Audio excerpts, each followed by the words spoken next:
Hey there, it's Lenny McGill with the GlockStore Performance and Custom Shop right here in San Diego, California. Today, I've got another amazing product for your Glock. Every once in a while, I just still love this business because I find something that's like, wow, what a great idea. And this is one of them. I was at the SHOT Show 2019 in January, and a guy came up to us and said, hey, I think, this is a pretty cool item. Can you sell this for me? Can you help me, get it together? And I said, well, let me see it. And he presented what is called the Goliath.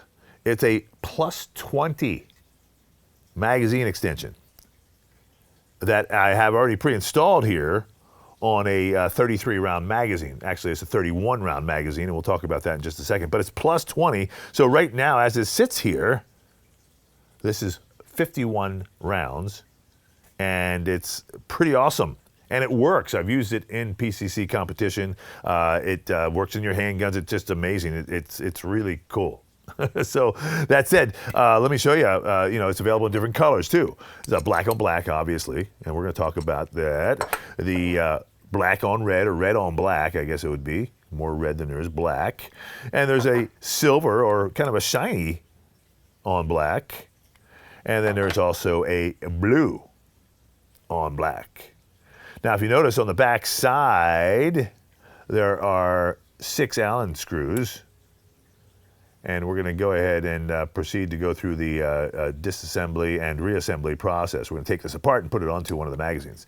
So there's some of the color schemes that's available. The idea is that you're going to use an existing Glock factory 33 round magazine. Now, I said it was 31 rounds because, in fact, the tube is 31 rounds.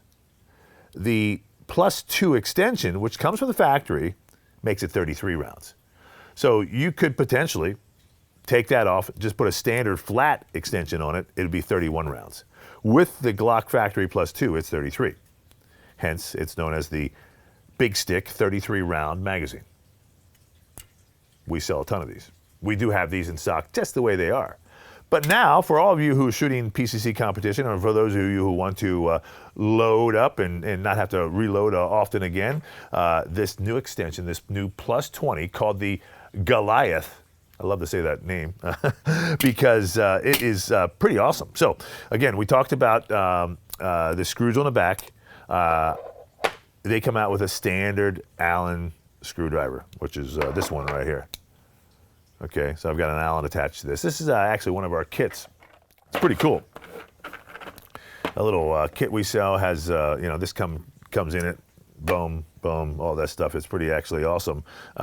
It's really inexpensive, but it's got just about every Allen or Phillips or flathead that you can imagine and or need in your gunsmithing world. It's all in one little package.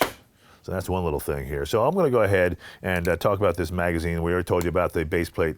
The way to go ahead and make this work is we're going to remove the plus 2 base plate. To do so, I'm going to use my punch.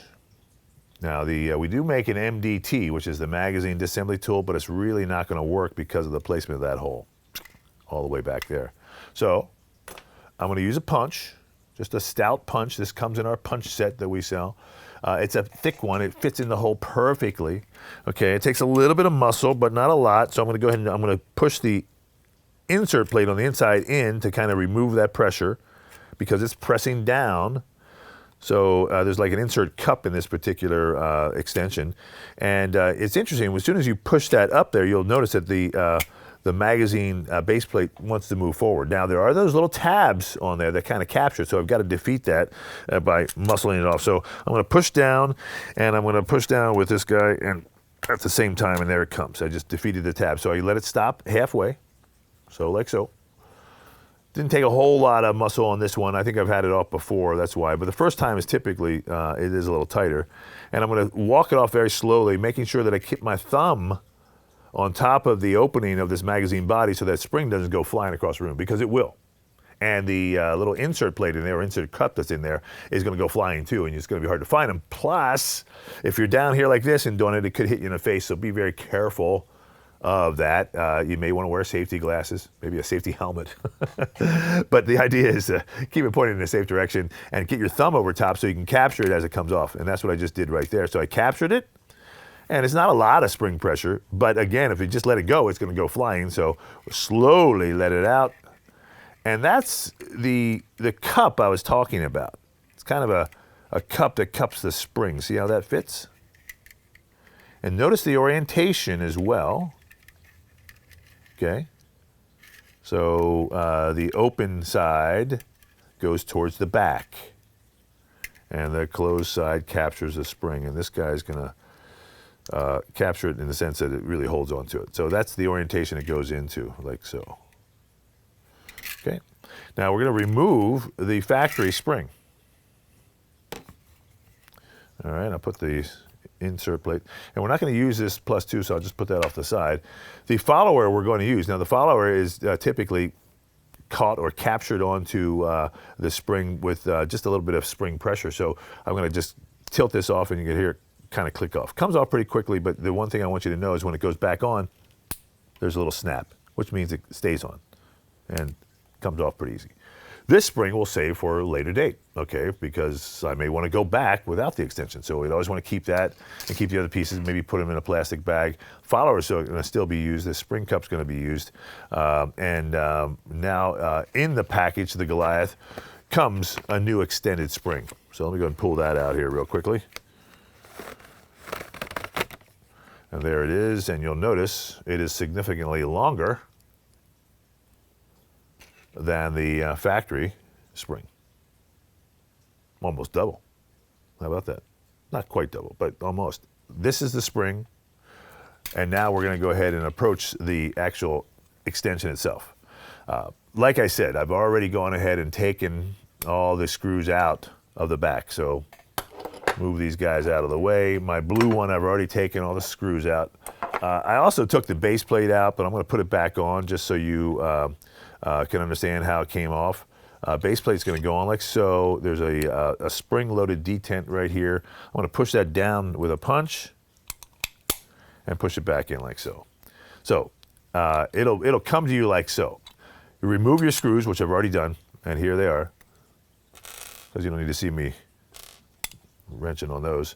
But now to remove this little base plate on the bottom, we're going to go ahead and push this down with a punch and just push it forward, and there it comes. So base plate comes off. And then it's assembled, but basically I want to go ahead and just pull this off like so. So there's your pieces. There's the back plate, there's the actual body, and then there's the base plate. New spring and the screws themselves.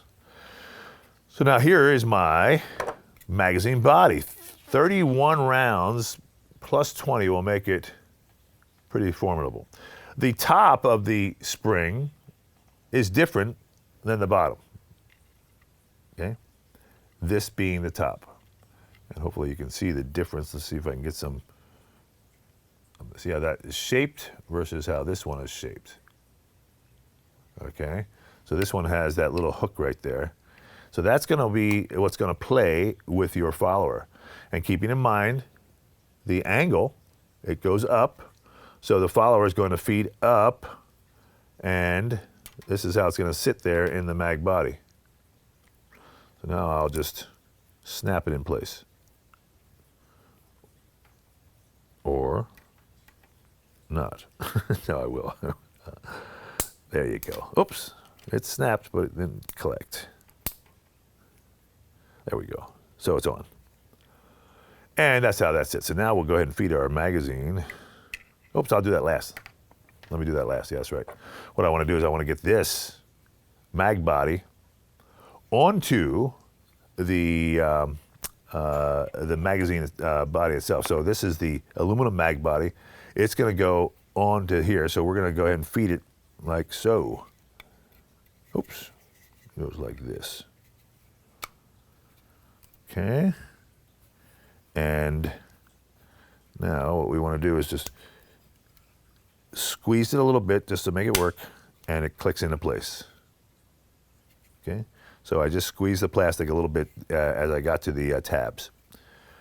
And it's basically on there now. So it's kind of captured on those tabs. But obviously you need to make it secure. So we'll take our back plate now, and you'll notice the piece on the very bottom. That's our little spring-loaded D10. It's already pre-installed. We're going to go ahead and capture this guy, this back plate onto here, and then screw it on. Okay. And it wants to go, but just a little persuasion with my little mallet will make it work.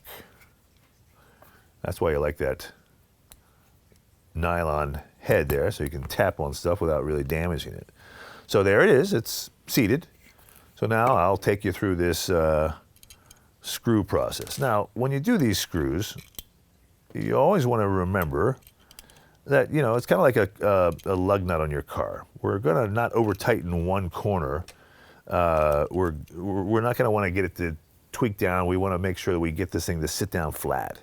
So as you start your screwing process, or you're going to get it down there just to be about flush and not tight. Okay, we're not going to tighten any of these up yet. We're going to get them into play and into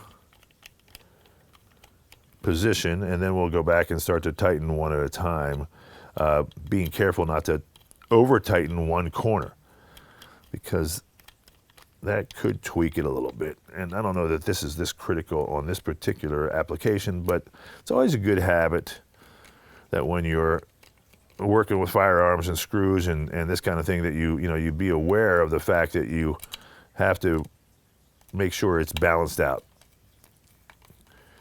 Okay, here we go. One more. I know this is kind of boring. Sorry about that. And last one. Here we go. Okay, I'll put this one down, finger tight, and come back over here on the opposite corner and go finger tight. And then the opposite corner again. And again. And get in my middle now.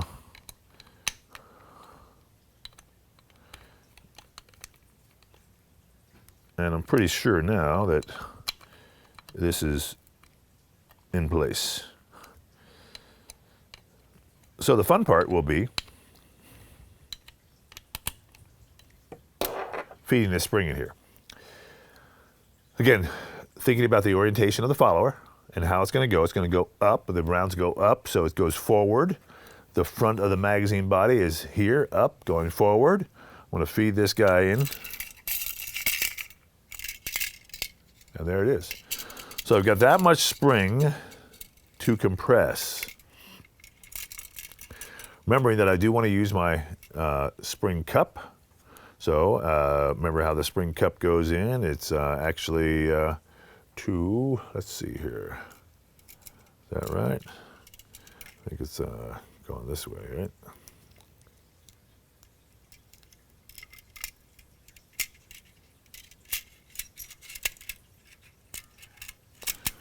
Okay, here we go.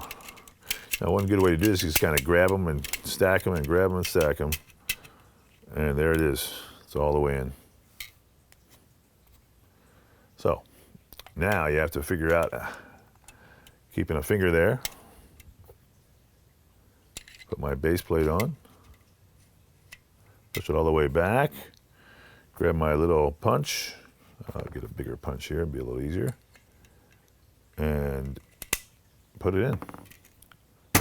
There you go.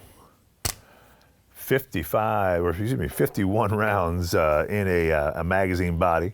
Pretty easy assembly, right? Looks like it's a pretty simple thing to do, and it's not that expensive. And we've tested it, and it works good.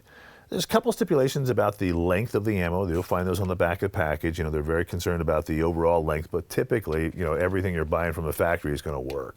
If you're a reloader, be aware of the overall length, because what happens as you add those 20 rounds, they start to go into this mag body here, and the length of the overall ammo, you got to be a little very, very, very careful that it's not too long. But again, most of the stuff you're buying from the retail stores is going to work fine. I think it's a great item. it's one of those things, like I said, it's a wow. Now, the hardest part is what color you want. So the bottom line is we've got them now. They're in stock, and it's something that I think is going to be a big seller, especially for those of you who are competing in the PCC competition. I'm Lenny Miguel. This, of course, is the GlockStore Performance and Custom Shop. Thank you for watching, and we'll see you next time.